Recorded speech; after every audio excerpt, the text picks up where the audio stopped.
Olá, estamos aqui para dar continuidade na nossa leitura do livro de Salmo. E hoje nós vamos ler o Salmo 53. E Deus irá falar grandemente aos nossos corações. Pai, no nome de Jesus, abra o nosso entendimento. É só o Senhor, Deus, para fazer isso. Só o Senhor para abrir o nosso entendimento e revelar-nos o teu querer, a tua vontade. No nome de Jesus. Glória a Deus. Aqui, o título do Salmo 23, do Salmo 53 diz assim: o ímpio nega a existência de Deus e se corrompe. Aí ele inicia: diz o nércio no seu coração: não há Deus, tem se corrompido e tem cometido abominável iniquidade. Não há ninguém que faça o bem. Deus olhou desde o céu para os filhos dos homens, para que para ver se havia algum que tivesse entendimento e buscasse a Deus. Desviaram-se todos e juntamente se fizeram imundos. Não há quem faça o bem, não há sequer um. Aqui, Deus ele está falando para mim e para você, através do salmista, que Deus ele olhou para a terra. Ele olhou para a terra para ver se ele havia um que estivesse buscando a Deus, sabe? Sabe quando Deus ele olhou para a terra? Quando ele viu a humanidade completamente mergulhada no pecado. Quando ele viu a humanidade completamente de costa virada para ele, foi quando ele inclinou aqui na terra. Que ele olhou para ver se ele encontrava um que estivesse buscando a Deus, para que aquele um pudesse pagar o preço do pecado da nação. Mas Deus não encontrou. Deus ele não encontrou um sequer que estava buscando a ele. E foi por isso que ele chamou Jesus e disse: é você. É você que vai ter que ir no mundo, passar todo esse sofrimento por amor e pagar o preço por essa nação. Entenda, Deus não achou um que estivesse o buscando para que pagasse o preço da ira dele. Aí ele continua assim: acaso não tem conhecimento estes obreiros da iniquidade, os quais comem o meu povo como se comessem pão? Eles não invocam a Deus. Infelizmente, há pessoas que estão, fazendo a obra de Deus, mas o Senhor está dizendo aqui que não está fazendo como tem que ser feito, porque Ele está dizendo que está comendo. Deus ele nos dá um pão e nós precisamos entender a finalidade do que Ele está nos dando. Muitas vezes, Deus ele nos dá para que possamos repartir, para que possamos usar de generosidade. E muitas vezes estamos comendo sozinhos. Mas ele diz que estão comendo, ou seja, então este pão que ele deu não era para ser comido. Este pão que ele deu tinha uma outra finalidade. E aqueles que não estão entendendo qual é a finalidade do pão que Deus está dando, ao invés dele buscar de Deus o que deve ser feito com aquele pão, eles estão seguindo o seu próprio entendimento, seu próprio conselho e fazendo de acordo com o que eles acham. Porque aqui Deus está sendo bem claro, eles não invocam a Deus. Há pessoas que elas não perguntam para Deus o que elas têm que fazer, como elas têm que fazer.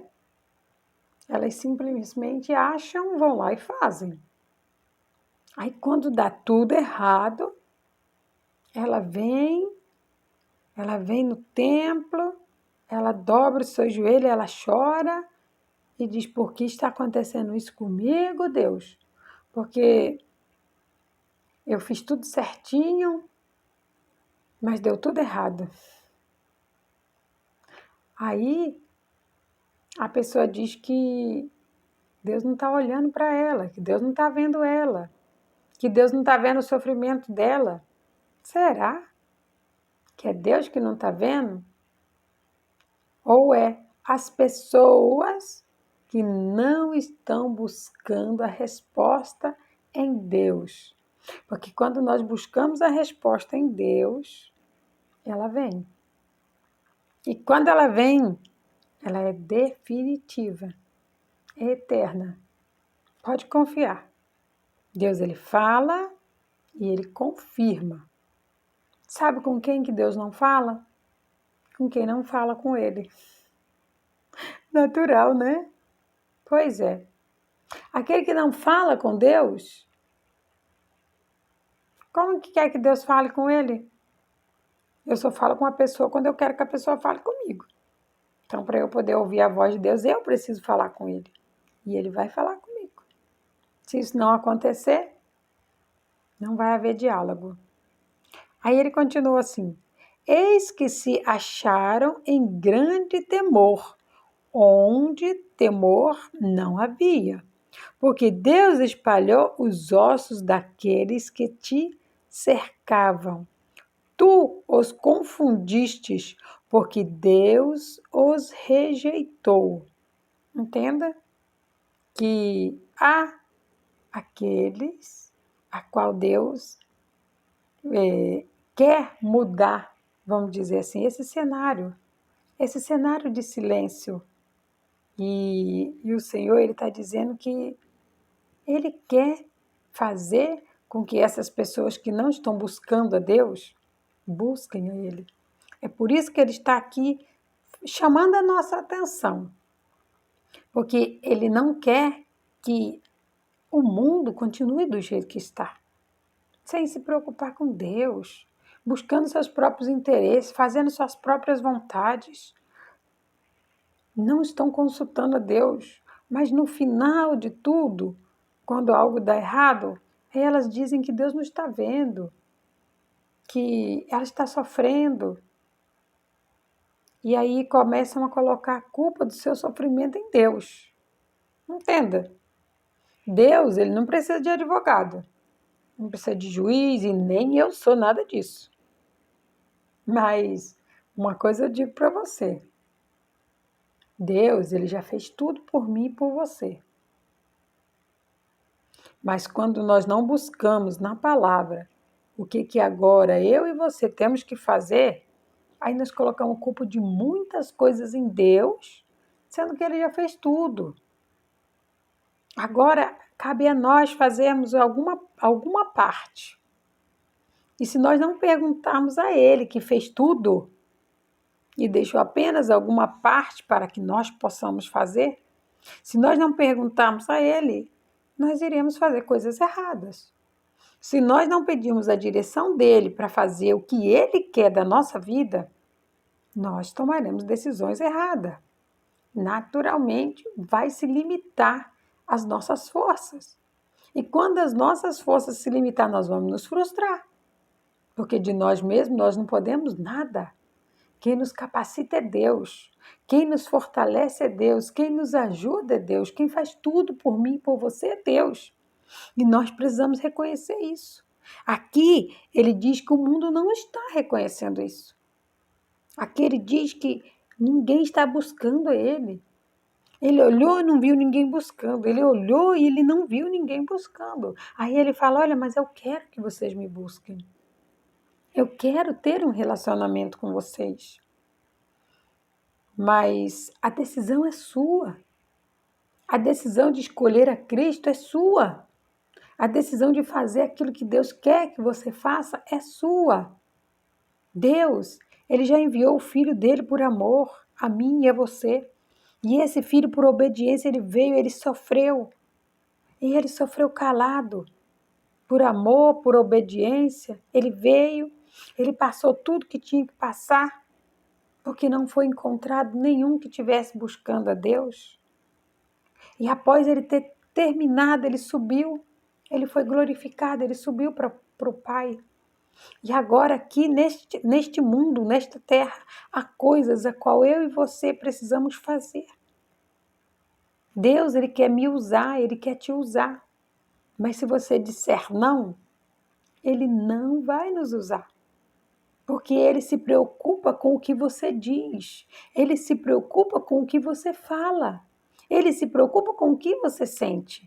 Mas quando você não conta para Ele, não pede para Ele o que é melhor ser feito, como você vai ouvir Ele dizer? Você precisa ter intimidade com Ele, se relacionar com Ele, orar, ler a Bíblia, para você poder entender o que Ele quer que você faça. Enquanto você não conseguir fazer isso, Ele não vai conseguir se relacionar com você da maneira que Ele quer. Ele não vai conseguir te usar da maneira que Ele quer te usar. Deus, Ele quer usar todos nós. Mas nós precisamos estar dispostos. A palavra de Deus diz que muitos são chamados. Muitos são chamados. Mas poucos são escolhidos. Por quê? Porque a primeira adversidade já desiste. Na primeira adversidade já desanima, já diz que não dá mais, que não tem como, que está muito cansado. Como que está muito cansado? Se a palavra de Deus diz, esforça-te, tem bom ânimo, eu venci o mundo. Se Jesus ele venceu o mundo, ele venceu para dar o exemplo para mim e para você, que se nós formos persistentes, valentes, nós também vamos conseguir vencer esse mundo. Mas o que nós estamos vendo? Pessoas desistindo, pessoas desanimando, pessoas largando mão para lá, vira as costas para Deus, não quer saber de buscar a Deus. Você passa na frente dos templos, na frente das igrejas, as igrejas elas estão com meia dúzia de pessoas, mas na rua você encontra muita gente, mas o povo diz que está com medo de coisas estranhas. Estranho é a gente não amar a Deus. Estranho é a gente não buscar a Deus em primeiro lugar, como diz a palavra. Estranho é a gente dar desculpa para não ir na igreja. Isso é estranho. Mas, ultimamente, as pessoas estão achando estranho ir à igreja. Então, os valores estão invertidos. Deus está procurando aquele que está a buscar Ele e Ele não está encontrando. Mas o desejo dele é que quando Ele venha, todos os dias, quando Ele venha olhar para a terra, se inclinar para a terra, o desejo que Ele tem é de encontrar um para Ele usar. Ele quer me usar, Ele quer te usar, mas você precisa se dispor para Ele. Você precisa aceitar a Jesus como seu único suficiente Salvador. E depois que você aceita, você precisa ler a Bíblia. Entender, conhecer mais de Deus, saber qual é a essência de Deus. A essência de Deus é o amor. O amor não é egoísta. O amor que liberta, o amor que libera, sabe? O amor que te deixa voar, se necessário for. Esse é o amor de Deus. Ele diz, vai minha filha, voa, eu estou contigo, eu sou o teu Deus, pode ir que eu estou aqui, pode ir, entende? Esse é Deus, esse é o amor de Deus. Ele te libera, ele te solta, ele faz coisas dentro de você que você nunca nem imaginou que um dia você podia fazer, porque a gente se limita, mas o amor de Deus nos expande. O amor verdadeiro de Deus, ele nos torna grande dentro de nós. Dentro de nós nos sentimos grandes, mas na verdade o que está grande dentro de nós é o nosso Deus. Ele que está crescendo e diminuindo o nosso eu a cada dia, quando nós o permitimos que o faça. Aí ele finaliza assim, se de Sião já viesse a salvação de Israel, quando Deus fizer voltar os cativos do seu povo, então se regozijará Jacó e se alegrará Israel. Nós precisamos entender que há muitos cativos nesse mundo.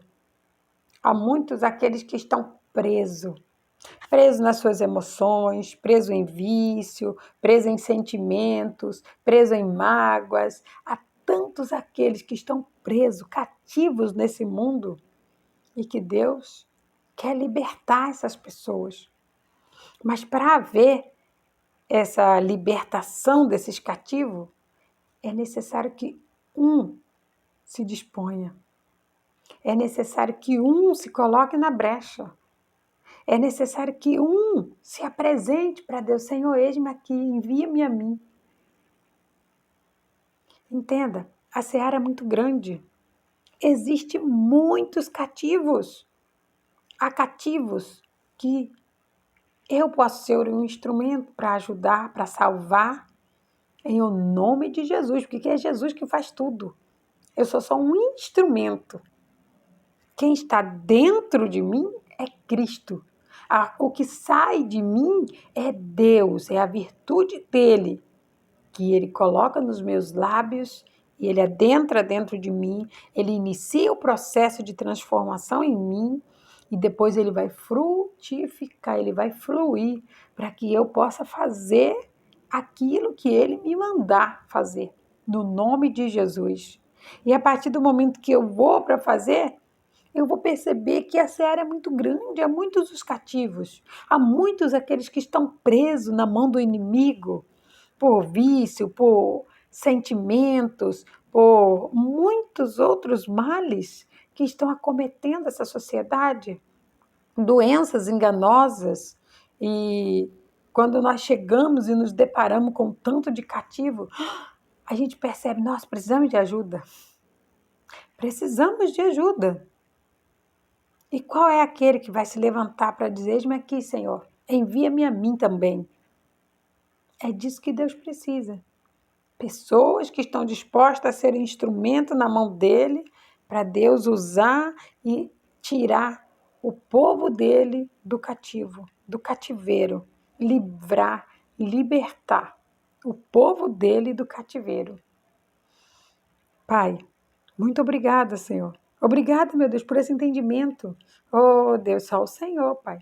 Só o Senhor para nos dar esse tamanho entendimento, oh Deus. Que o Senhor possa perdoar, Deus, esses que estão virando as costas para o Senhor. Que o Senhor possa, Deus, trazer a consciência a cada um deles para que eles voltem a buscar o Senhor. Sabemos que a seara é tão grande. Oh, Deus, sabemos que são tantos os que se encontram cativos. Sabemos que são tantos aqueles que precisam de ajuda. E são tantos os instrumentos que o Senhor precisa. Há tantos instrumentos aqui nessa terra, Senhor. Mas eles estão virando as costas para o Senhor. Estão se negando, Pai, a fazer a obra do Senhor, a fazer a vontade do Senhor. Quantos são aqueles que estão fazendo, Pai, sem perguntar ao Senhor o que deve ser feito, como deve ser feito? Oh, Deus, perdoa eles, Pai. Perdoa eles, Pai, porque muitas vezes estão fazendo isso sem entender, sem saber. Estão comendo o pão, Senhor, sem perguntar ao Senhor o que deve ser feito, oh Deus. Eu venho no nome do Senhor Jesus pedir ao Senhor, perdoa eles, Pai. Perdoa-os, porque eles não sabem o que estão fazendo, Senhor. Mas a partir do momento que o Senhor abrir os olhos deles, Pai, eles verão e eles voltarão a Ti e pedirão perdão, Senhor. E eles começarão tudo de novo, Senhor, para a honra e glória do Teu nome, Senhor. Assim eu creio, Pai. Assim eu creio que muitos virão para essa ceifa, Senhor, para nos ajudar, porque tão grande é o campo e precisamos de ceifeiros. Senhor, Pai, manda ceifeiros, Senhor, para nos ajudar, Senhor, para combater as hóstias do inferno, para dissipar todo o mal, tudo aquilo que Satanás tem travado, tem tramado contra as famílias, contra os lares, contra as pessoas, Pai. Que possamos estar firmes, Senhor, na Tua presença, unidos com aqueles, Pai, que estão dispostos a ser instrumento para derrotar, para destruir toda a hóstia do inferno, Pai. Para que quando o Senhor voltar para buscar a Tua igreja, esteja um povo forte, preparado, aguardando o Senhor para subir para a nossa morada eterna, no nome do Senhor Jesus. Glória a Deus.